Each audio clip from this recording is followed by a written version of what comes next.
Starting.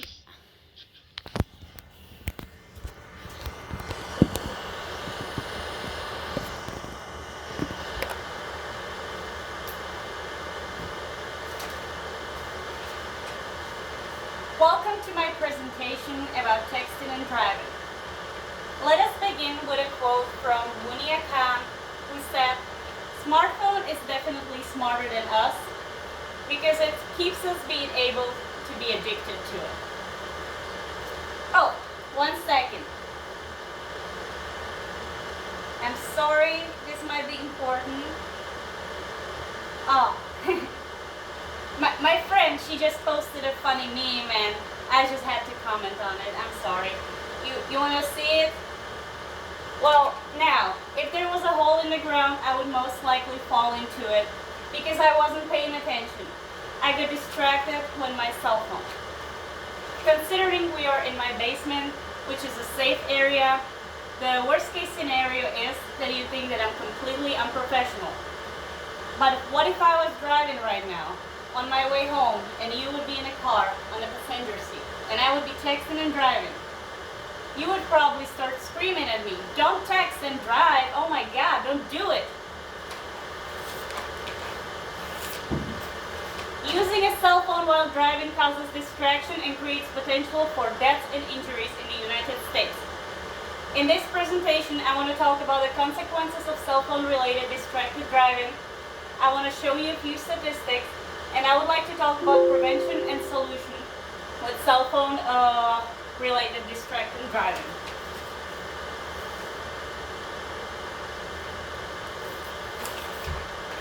Distracted driving doesn't always have to be cell phone related. It could be anything from eating, drinking a coffee, taking notes, looking back, making sure my children are safe.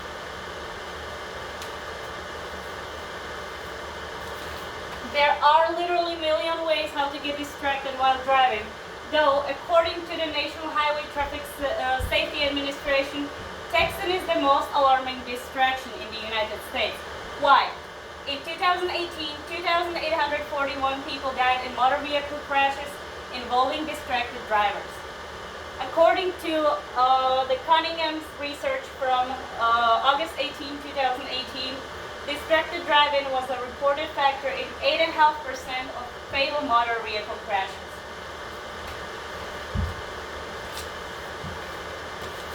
This is another statistics showing the increased number of distracted driving deaths in 2018. Now, some of you might oppose me, and you might think, "Oh my God, I never seen my grandma or my mom texting while driving." Yeah, well, your grandma probably didn't meet grandpa on Tinder, did she? Age must be seriously considered when talking about distracted driving.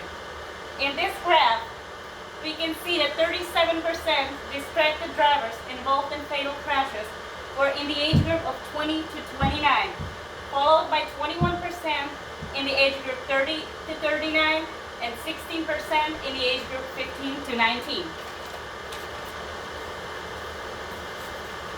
The question is why? Why do we have one certain age group involved in texting and driving the most? The reasons for distractions, according to the Maryland Highway Safety Office from April 1st, 2019 are staying connected, fear of missing out, social media addiction, overconfidence, boredom, or desire to multitask.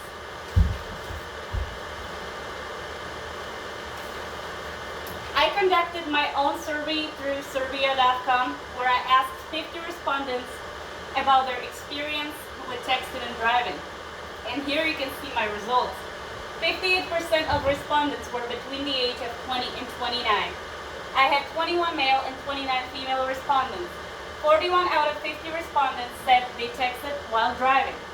30 out of 50 respondents think that they're not paying attention to driving when they're texting. 49 out of 50 respondents think that texting and driving is dangerous. 40 out of 50 respondents don't text and drive with other people in the car. My computer died. Okay, 1 second.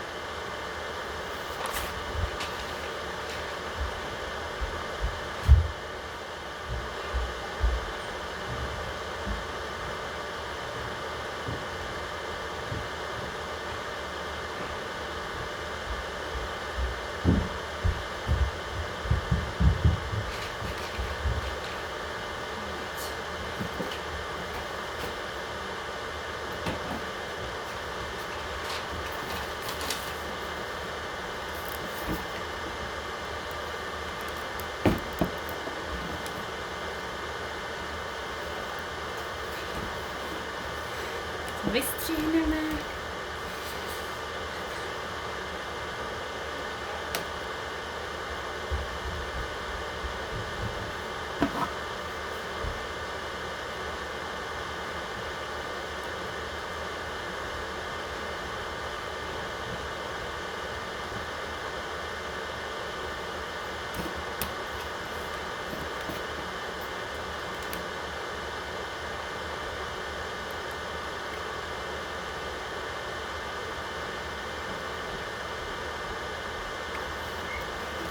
Alright, my computer like perfectly died and I don't know what to do with it, of course. So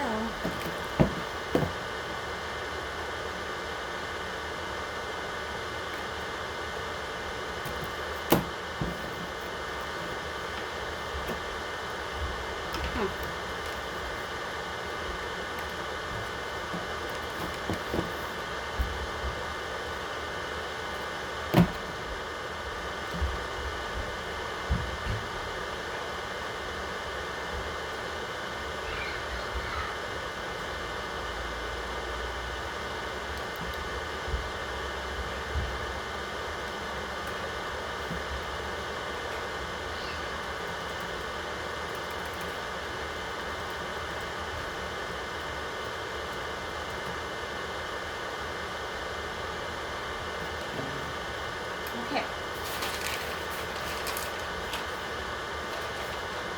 So 40 out of 50 respondents don't text and drive with other passengers in a car. I said that.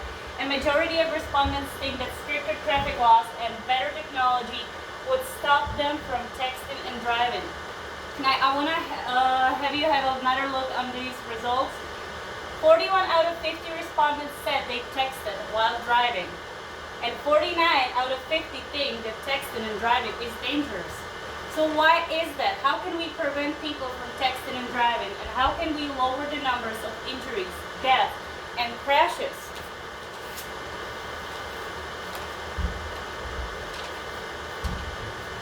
Defensive driving education.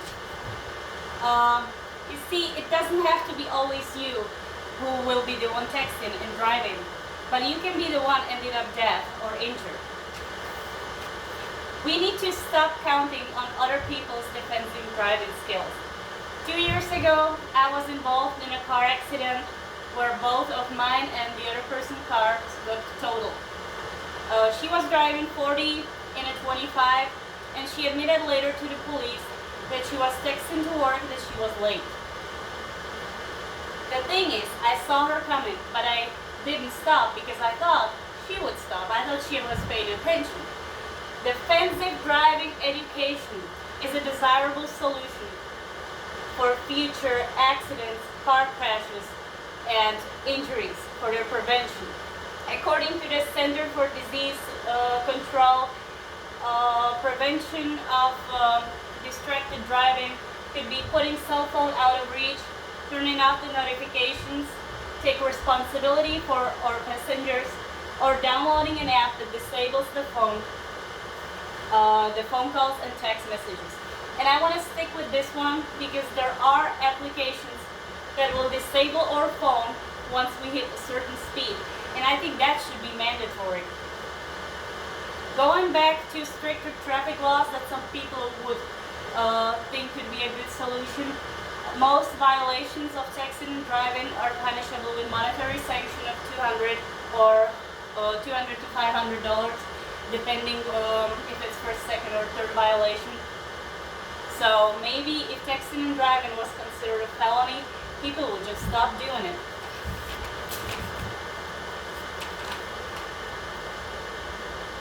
From what I have shown you and what I said, texting and driving is an issue that needs to be addressed. Young people need to take responsibility for their actions. Safety comes first, social media comes second. Using a smartphone while driving causes distraction and creates potential for injuries and deaths in the United States. Now go home, tell your children, and tell everybody, tell your friends, don't text and drive. The research has proven it could cost you your life.